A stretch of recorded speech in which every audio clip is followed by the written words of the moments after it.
burden, every crown. This is my surrender. This is my surrender. Here is where I lay it down. Every lie and every doubt. This is my surrender. And I will make room for you to do whatever you want to do whatever you want to. Here is where I lay it down. Every burden, every crown. This is my surrender. This is my surrender. Here is where I lay it down. Every lie and every doubt. This is my surrender. And I will make room for you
Hey, welcome to the Journey Church, New York City. I'm Carrick Thomas, lead pastor here at the Journey, and I want to thank you for joining us today as we continue our exciting summer teaching series called God on Film, where each week we're looking for the spiritual meaning behind some of the summer's biggest movies. And today is no exception. We're going to be joined by our Journey Boca Raton pastor, Pastor Jason Hatley, and he's going to be teaching a powerful message on the new film Supergirl and on becoming a superwoman of God. And you're going to get to hear testimonies from three incredible women in our church here today. So you made a great decision to be here today. Now, if you're on Facebook or YouTube, let me invite you to jump over and join us for the service already in progress on our website, journeynyc.tv, journeynyc.tv. We've got some spiritual growth resources on our website that I think you're going to enjoy. We've got message notes you can download. Just click that button beside the live stream player. You can use those to follow along during the message today. You can share a confidential prayer request on your connection card today. We would love to be praying for you.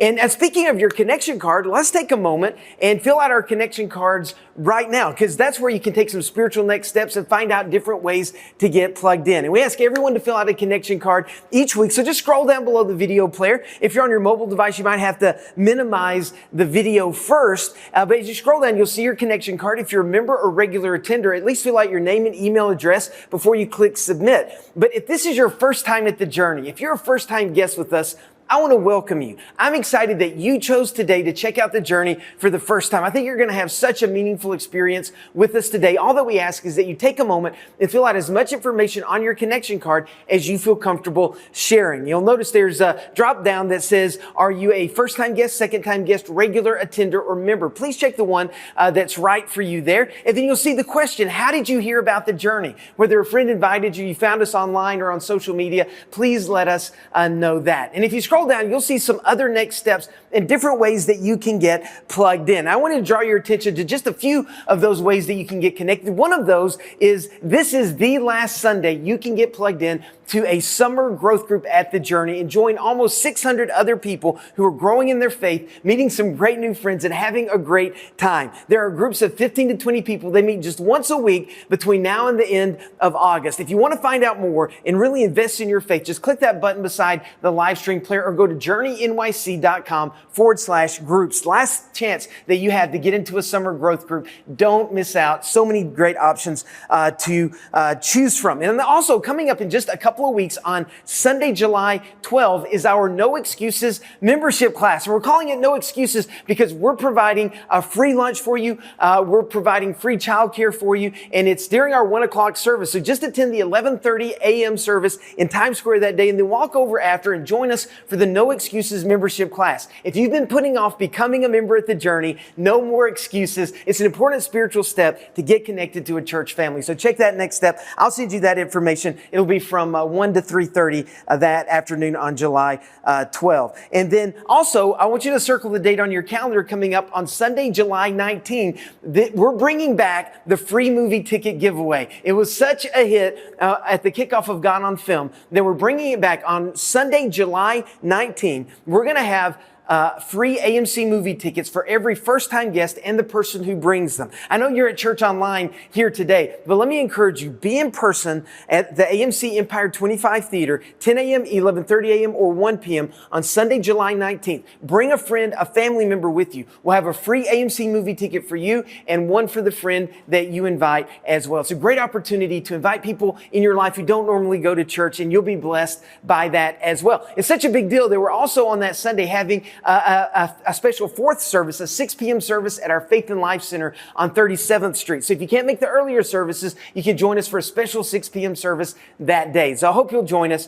on that. But circle that date on your calendar. Well, listen, before we move on into the service today, maybe you want to take a moment right now and give your tithes and offerings. If so, you can click that green button beside the live stream player or go to journeynyc.com/giving. And then I also want to remind you that this is the last week that you can step up up and be a part of our 30 for 30 challenge. Our 30 for 30 challenge is a challenge for 100 people in our church to step up and automate their giving before June 30th, before the month lets out. And listen, God's doing some great things. We're over 60% of the way to our goal, but we may be missing you. Would you help us reach that goal and step up and automate your giving and join the 30 for 30 challenge? We call it 30 for 30 because the challenge is, can you automate your giving for $30 a week for the next 30 weeks between now and the end of the year? But really the amount isn't what's important. It's where your heart is. Because Jesus says, where your treasure is, there your heart is also. And when you automate your giving,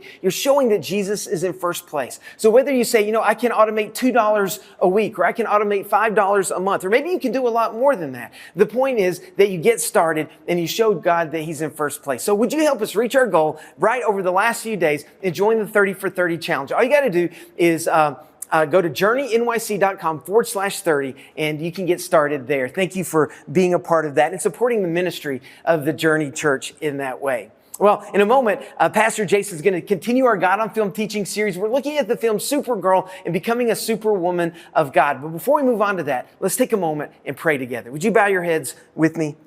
Father, I'm so grateful that we get to worship you today and be here together at Church Online. And God, today as we open your word, we want to know how we can better honor you with our lives. And so as we look at this chapter in the Bible, Proverbs 31, I pray that as we talk to the women in our church about becoming superwomen of God, or whether it's men who are also working on these issues, that you'll help us become the men and the women that you want us to be. God, thank you that we get to be here together today. It's in Jesus' name. Amen.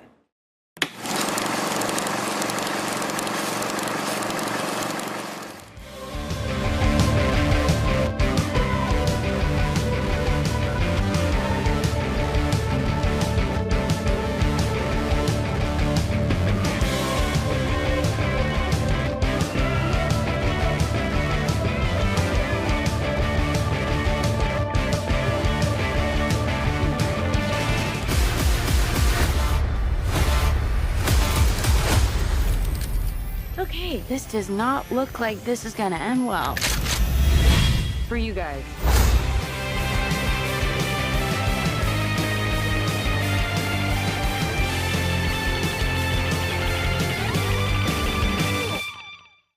Welcome to the Journey Church. My name is Jason Hatley. I'm the lead pastor here at the Journey in beautiful Boca Raton, Florida. And I'm so glad that you're with me today as we're continuing our Summer God on Film teaching series with Supergirl. And today we're going to be looking at Proverbs 31 in the Bible, and we're going to discover how to become a superwoman of God. So if you haven't done so already, find your message notes. If you're watching online, just click the blue button to download those. And if you're joining us in person, you'll find your message notes inside of your program. As you do that, let me say a big welcome to those of you who call the Journey Church here in Boca Raton your home, and also a special welcome to those of you joining us from the Journey New York City today as well.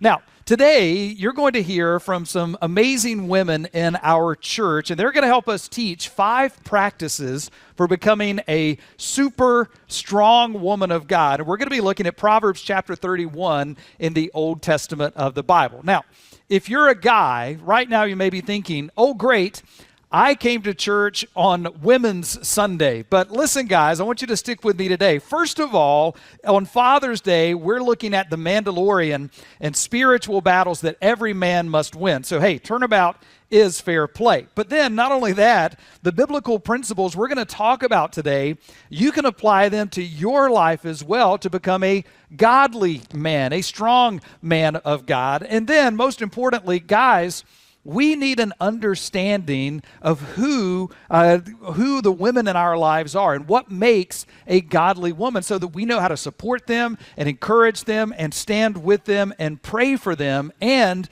be the men of God that they need as well. So today's message is for everyone in our church, and I want to get started right now. Now, if you're not familiar with Supergirl, the new movie that's out, it follows Superman's cousin named Kara, and she travels across the galaxy to Earth with her dog Crypto.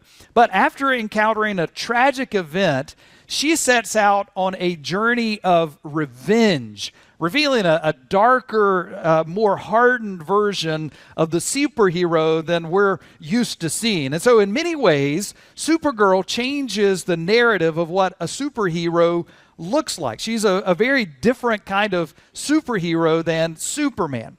And that's what we're stepping into today. Because as we look at this topic of how to be a strong woman of God, it's important to realize that we're going to challenge what society says about women. We're going to defy what society says about what makes a beautiful or successful woman, because society has its own image of what a woman should be, but God says something very, very different. So today we're going to look at the Bible in Proverbs 31 to see what God says a strong woman of God is made of. And so let's begin today with our memory verse from Proverbs 31:10, and let's read that aloud together. Are you ready? Go.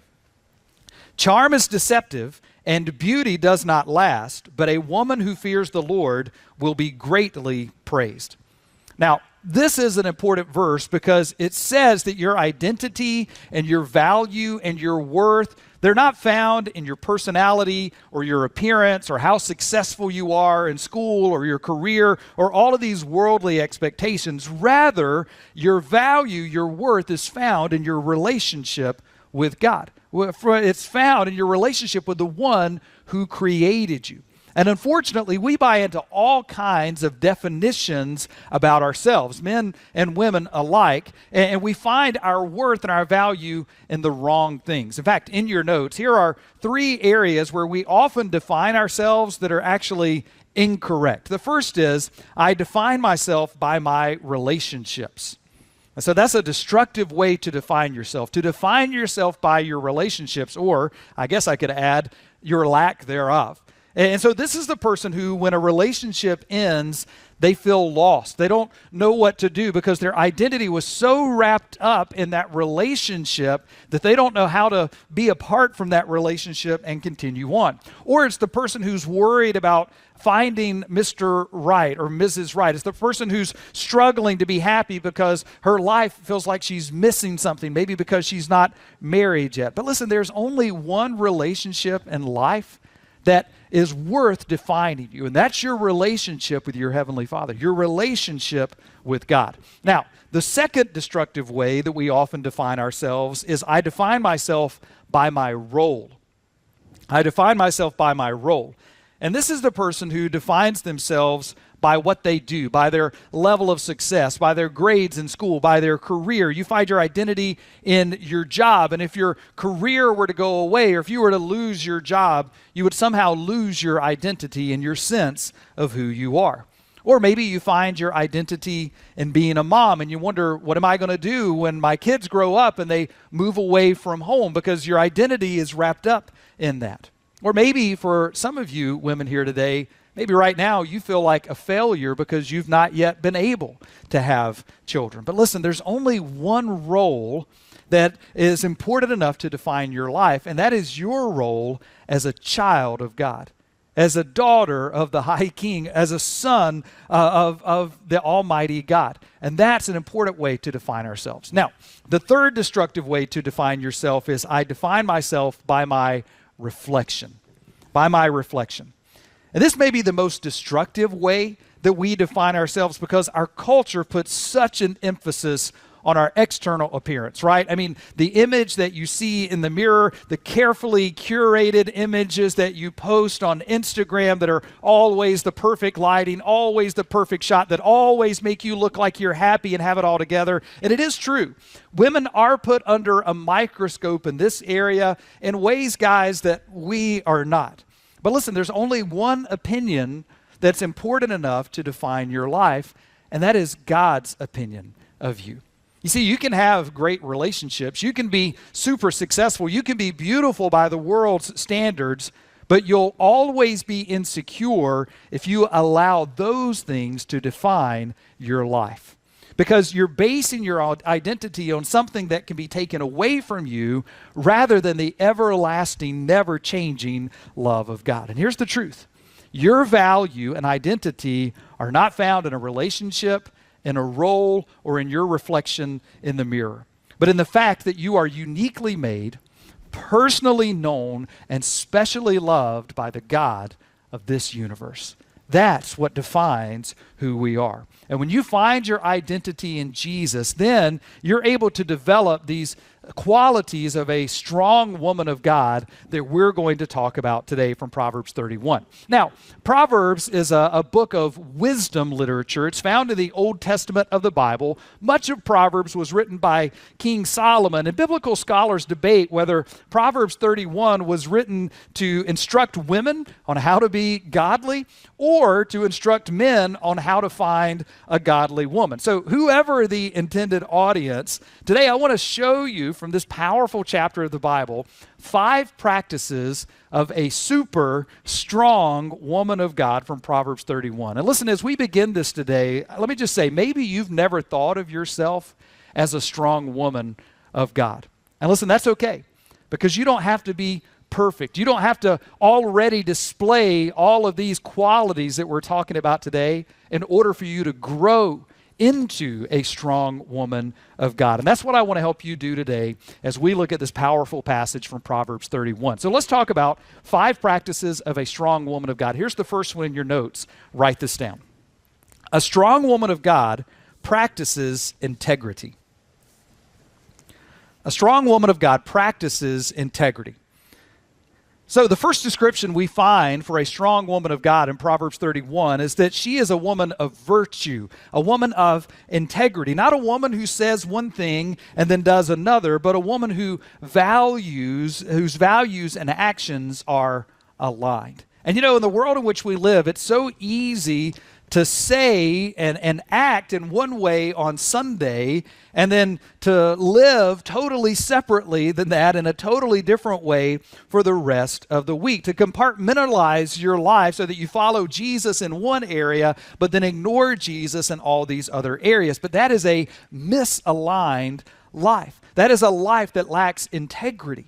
But a strong woman of God, she practices integrity and doesn't compartmentalize or compromise. Rather, she aligns her values and what she believes about God and who Christ and the transformation Christ has made in her heart with how she lives her everyday life. Look at Proverbs 31:10 in your notes. It says, "Who can find a virtuous and capable woman?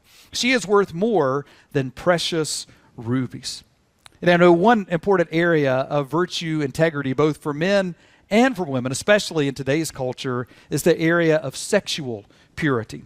And I know it's not the popular road, but sexual purity in God's eyes is one man and one woman in a lifelong committed marriage. That's how God designed sex. And God is the designer. He gets to set the rules. He gets to say what is right because of that. But it's also the way that God has said that he blesses sex. It's the greatest satisfaction, the greatest intimacy, the greatest enjoyment of sex is found in God's way of doing it. And women, I think this is so important to understand because godly men respect a woman of integrity. And every godly guy in his heart, he wants to marry a girl who values herself enough to wait for marriage, to live out God's plan. And the guys who don't value that and the guys who don't live that out themselves, well, those guys aren't worth wasting your time on anyway. Now listen, men, this is just as important for us too. We have to strive for purity in every area of our lives and look for women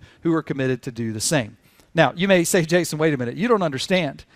This boat sailed a long time ago for me. I'm not sexually pure. I've made mistakes in this area. That it's not part of my life anymore. But listen, this is the beauty of God's grace, right? This is the beauty of God's grace. It's not too late for you. And if you come to him today and commit to a life of purity today, not only will he forgive you, but he'll remove that impurity from your life as if it never even happened. He will give you a fresh start today. He will make you pure again. You can still live a life of purity from this day forward. Listen, here's what I know. All of us have a past. Every person in this service today, we all have a past, but in Christ, we can have new life and a fresh start. And I want you to hear from a woman in our church who has exchanged her past for the new life that Christ has given to her. Take a look at this. Hi, my name is Jenna, and I am originally from a very small town in Michigan, and I actually gave my life to Christ when I was just 9 years old. But like so many kids do, by about the time I hit about middle school, high school, I kind of lost interest in church and really anything to do with Jesus. I just lived very selfish and kind of went my own way. And I just put a lot of my time and effort into my work and making money and fell really far into the material aspect of this world. I got involved in a relationship. It was a very toxic relationship, and I actually had the brilliant idea of following that toxic relationship to Florida. That's kind of how I ended up down here in the first place. Everything changed the night of January 22nd, 2020. And him and I had just been drinking, doing our normal thing that we do all the time, and something happened to where my body became paralyzed. And I almost began to shake like uncontrollably. It was almost resembling a seizure. I just remember crying out to him in that moment to save me, I promise I will do what you want me to do. I will turn back and I will live the life that you created me for.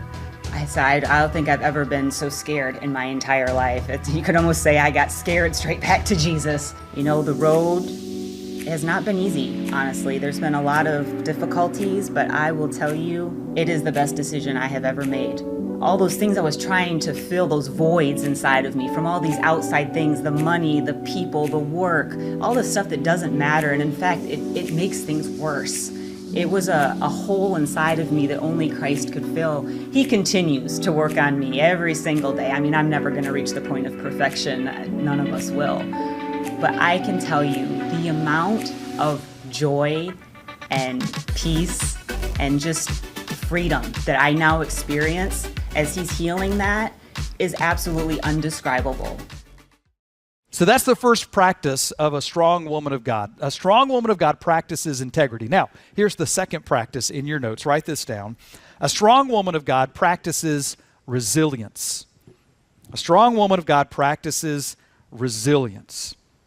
A Proverbs 31 woman is industrious. She's energetic. She's resilient. She never gives up. Look at how she's described in Proverbs 31, 17 through 18. She is energetic and strong, a hard worker. She makes sure her dealings are profitable. Her lamp burns late into the night.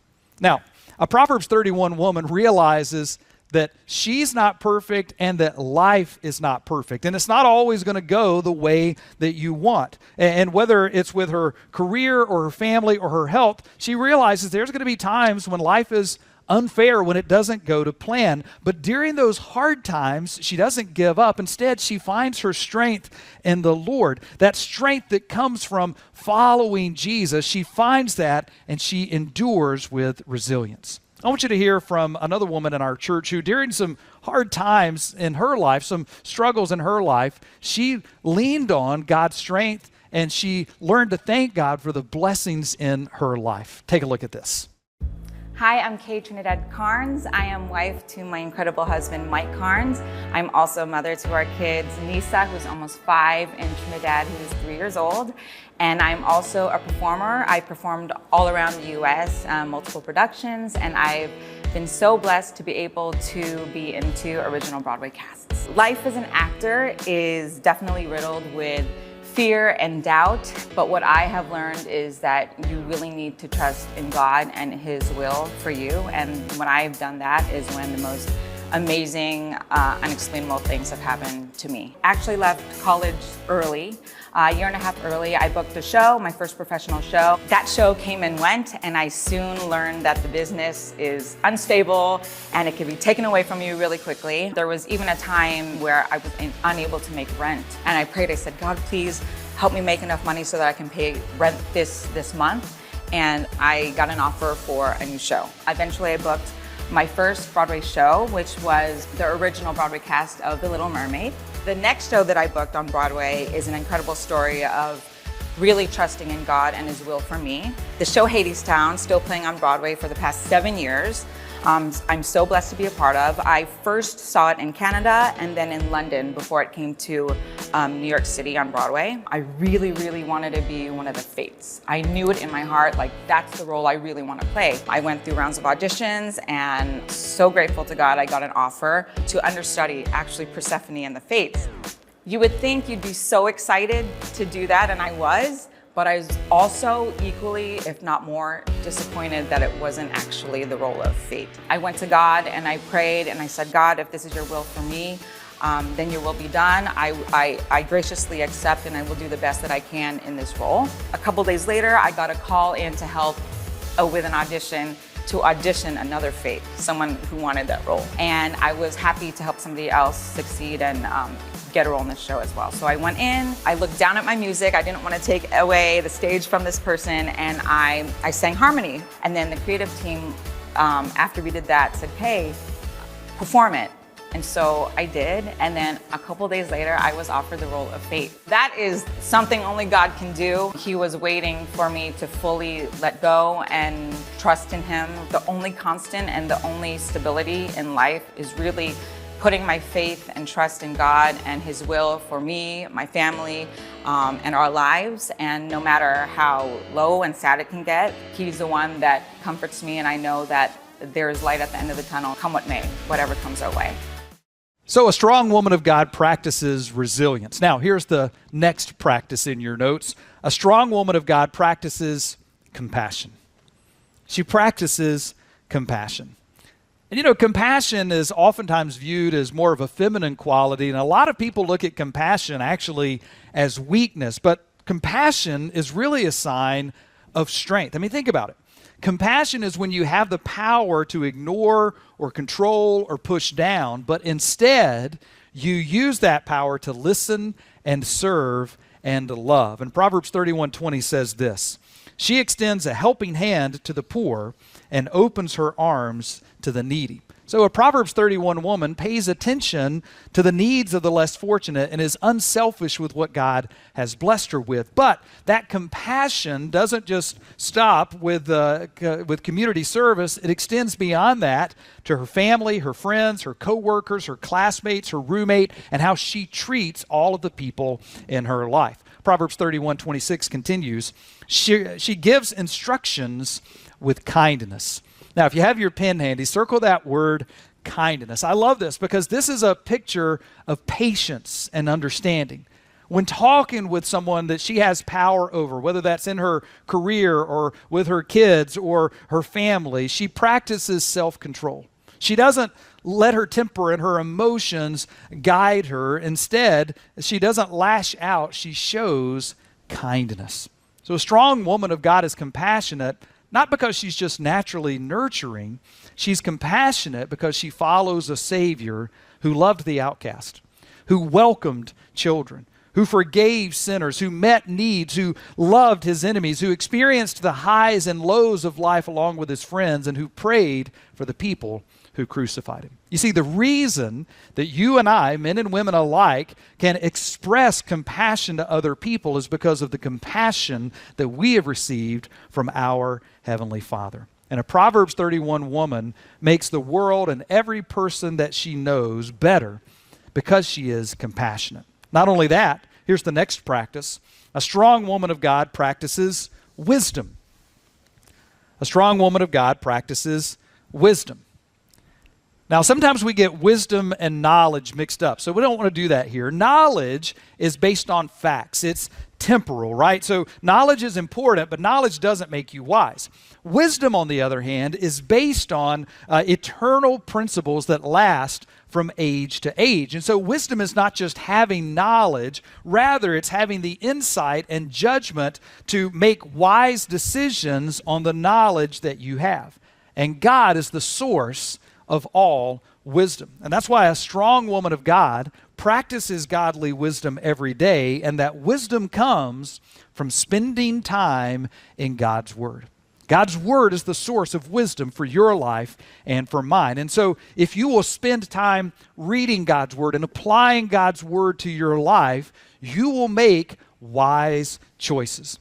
Now listen, I can't think of a better way to invest in your own growth in wisdom as well as in relationships this summer than joining one of our summer growth groups. And our growth groups are off and running, but it's not too late for you to join. And women, we've got women's growth groups that you can join this summer. Guys, we've got men's groups that you can join. We've got groups for everyone. But here's what I know.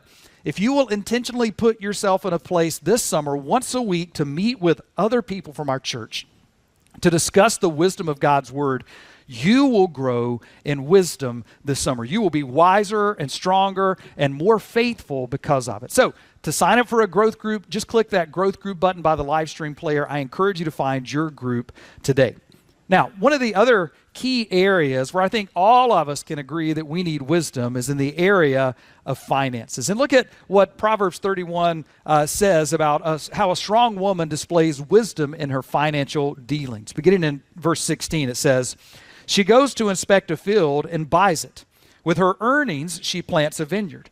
She makes sure her dealings are profitable. She makes belted linen garments and sashes to sell to the merchants. When she speaks, her words are wise."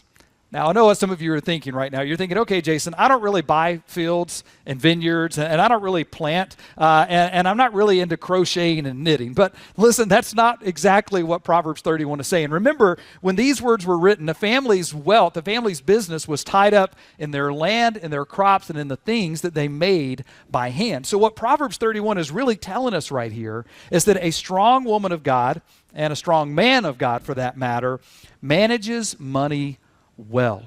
Manages money well. She makes good investments. She helps provide for her family.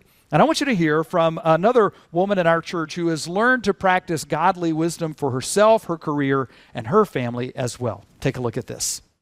Hello, I'm Crystal Tessie. I'm a forensic and a clinical neuropsychologist. I'm a member of the Journey for almost 2 decades now, and I'm a daughter of Christ. I'm a wife. I'm a mother of 2 children. I have a 14-year-old and an 11-year-old. And because I'm a psychologist and I own my own business, I think sometimes people expect or think that I know the right answer, or they come to me for advice sometimes. And the reality is, as much as I love my career, if anything, I've learned that I don't know a lot. I don't know a lot about many things. I'm definitely a planner.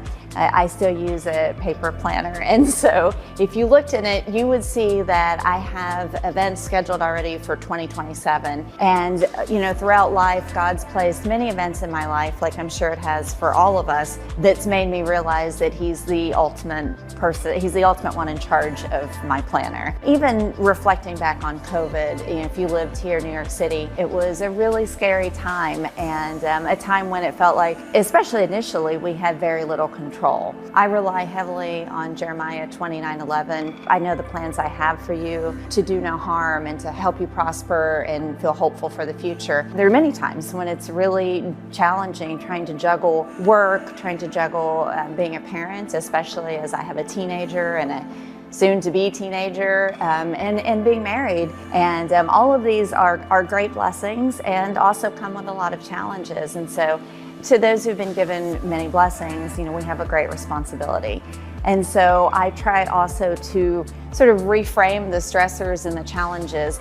And instead of just thinking, oh my goodness, I have all these things I have to do, trying to remind myself, oh my goodness, I'm so blessed to have all of these things to do. If I were going to offer any sort of, here's what I do. Not that I'm doing it great, but I'm trying and I'm getting through it, and I'm trying to get through it joyfully.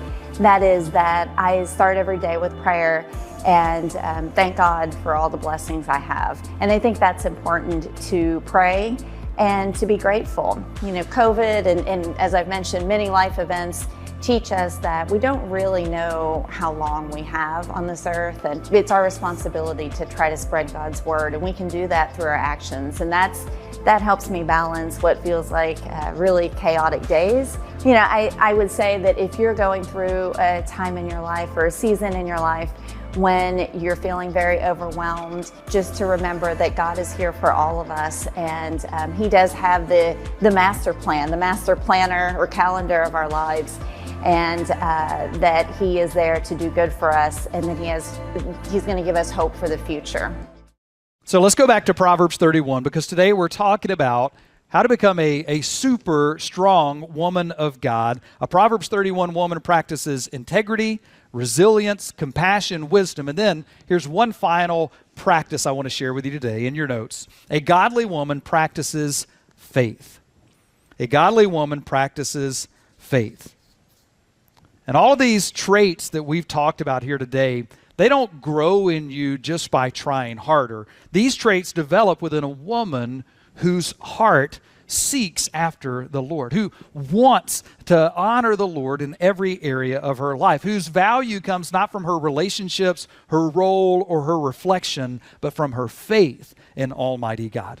You see, whether you are a man or a woman, your faith, your relationship with God is the foundation of becoming the person that God has made you to be, to becoming a person of strength, a person of character. Proverbs 31:25 describes it this way: she is clothed with strength and dignity, and she laughs with no fear of the future. I love this passage. If you have your pen handy, underline that phrase, strength and dignity, because a strong woman of God displays strength and dignity even when it's not easy. And then underline smiles and laughs. Look at that. She smiles and laughs. She enjoys life. And then underline no fear of the future, because she's not constantly afraid of what the future holds or what circumstances around her are saying. And the reason for all of this is because of her strong faith in God. Look, to be a strong woman of God or a strong man of God, it's not about trying harder to be more pure or more resilient or more wise or more compassionate.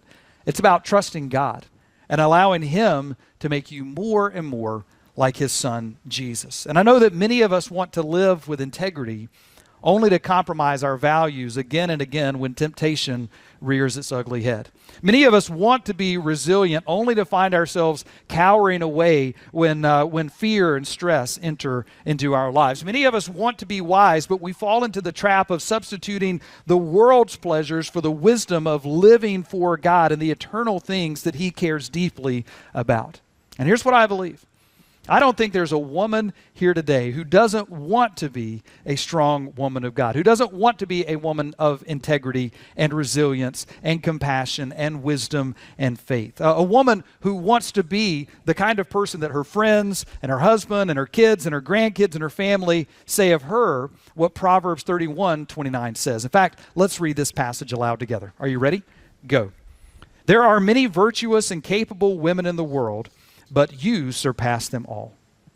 Women, I want you to know today that you are not defined by your relationships, by your role, or by your reflection in the mirror. You are defined by what God says about you, about who God says you are and who you are becoming in Christ. And here's what I know.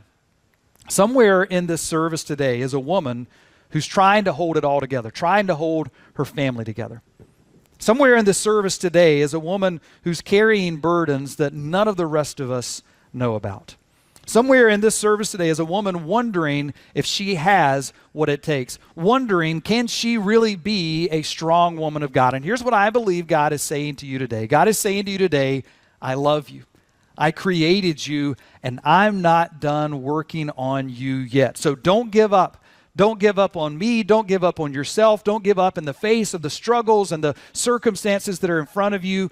Keep moving forward in faith. I'm working in your life. I will give you the strength that you need to get through what you were going through. And I hope that you will do that today. I hope that you will make these commitments that we've talked about today to become a strong woman of God or a strong man of God, and commit these principles so that God can work in your life and make you who He created you to be. But then I also know this. These characteristics that we've talked about here today, they're not going to appear in your life apart from knowing Jesus. And for those of you here today who have never trusted Jesus as the Savior and leader of your life, I want to invite you to do that right now as we pray together. Let's bow our heads and let's pray together. Heavenly Father, we come to you today and we lift up the women in our church. God, we thank you for them, for their strength and their faith, for their resilience, for their wisdom, for the ways that they reflect your love. Lord, we pray that you would bless them as they strive to become women of character and integrity and wisdom. God, shape them into the women that you have called them to be. And we know that many women here are walking through some real challenges right now in their families, in their marriages, their careers at school, in their health and their hopes for the future. And God, you know every burden we carry. So today, Lord, we turn them over to you. And Lord, we also recognize that this moment is for all of us. And let me just say, if there's anyone here today in this service who you've never placed your trust in Jesus, you've never invited him to come into your life and forgive your sins and to give you a fresh start and to make you whole and to give you a home in heaven, you can do that right now. Would you just pray this prayer with me quietly in your heart? Just pray, Jesus, today I recognize my need for you. And I know I'm not perfect. I've sinned. I've messed up. I've made mistakes. And so, Jesus, I'm asking you today to forgive me and give me a fresh start. I believe that you died on the cross so that my sins can be forgiven and that you rose again so that I can have real life today and eternal life with you in heaven. And today I'm choosing to trust in you as my Savior and follow you as my Lord. Come into my life, make me new, and help me live for you. It's in Jesus' name that we pray. And everyone said, amen. Thank you, Pastor Jason. Listen, I want to invite you to hang out with me for just a few moments longer because there's some important spiritual next steps that I want to invite you to take. And you also have an opportunity here in a moment to worship God through the giving of your tithes and offerings. So if you want to go ahead and begin to prepare for that, you can click that green button beside the live stream player. But first of all, if you just prayed that prayer with Jason, you said, listen, I'm ready, Carrick, to step across the line and begin a relationship with Jesus, give my life to God. If you made that decision, congratulations. That is the most important decision you'll ever make. Would you let us know by clicking the purple button beside the live stream player that says I'm becoming a follower of Jesus? Or you can check that next step on your connection card today. If you let us know, we'll follow up with you and we'll send you this great resource. It's a free book called The Next Step for Your Journey. And we'll also include a certificate for a free Bible that you can pick up at one of our services if you don't have one, because we want to be an encouragement to you as you begin your journey of faith today. If you can also email us to let us know you made that decision. Email follower@journeynyc.com, or you can text us. Just text the word follower. Text follower to 212-730-8300. And we'll get all this in the mail to you right away. Congratulations on becoming a follower of Jesus. Now, let's take a moment right now and let's worship God through the giving of our tithes and offerings. You know, your giving helps our church impact real lives for Jesus Christ each and every week. And we're a member-supported church. And that means that everything we do as a church, from church online to our in-person services in Times Square to the missions and ministries that we support, we couldn't do any of it without the faithful giving of our members and our attenders. You can give today by clicking that green button beside the live stream player, or you can go directly to journeynyc.com/giving, and there you can give by debit, credit, PayPal, Cash App, Venmo, Google Pay, Apple Pay. You can automate your giving while you're there. It's really easy to give. And also, if you want to give by text, you can do that. Simply text the amount you want to give. If you want to give $30, just text the number 30 to 212-730-8300. The first time you text it, you'll get a link back. It takes about 90 seconds to set up, but then it's instant after that. That's a real easy way to give. And then don't forget, as I mentioned earlier, just a few days left in the 30 for 30 challenge. Step up and be one of the 100 people who automate their giving before the end of June. To find out more about that, go to journeynyc.com/30, and you can be a part of that. Well, take a moment right now, finish completing your online connection cards and taking any of those spiritual next steps that you want to take today. Don't forget, this is the last day that you can sign up for a summer growth group. They won't be available after this Sunday, so go ahead and get plugged in and join 600 other people by being in a growth group. And then you can also sign up for our No Excuses membership class coming up on July 12th, and you'll see some of the other great opportunities there. And if you're on Facebook or YouTube right now, why not open up another window, type in journeynyc.tv, and then you can fill out your own connection card, take some of these next steps that I'm talking about here today as well. Well, listen, if you had a good experience today, invite a friend, be back next week. Next week, we're going to be continuing our God on Film teaching series, and it's going to be a fun one. We're looking at the new movie Minions and Monsters,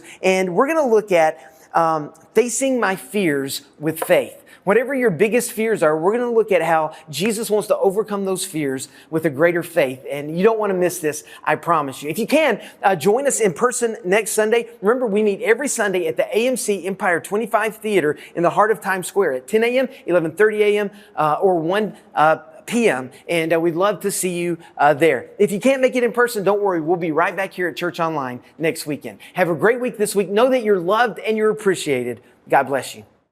I hope you enjoyed Church Online today, but I want to invite you to be our guest in person on an upcoming Sunday. The Journey meets every Sunday right here in Times Square at the AMC Empire 25 Theater. We have services at 10 a.m., 11:30 a.m., or 1 p.m. We have a warm, welcoming environment when you walk in. We have an incredible Journey Kids programs, ages birth through 5th grade. We have free Dunkin' Donuts and coffee every week, and you get the same powerful message, plus experiencing our worship team live and in person. It's a great experience. I hope you enjoyed Church Online, but I hope you'll take the step and join us in person on an upcoming Sunday. I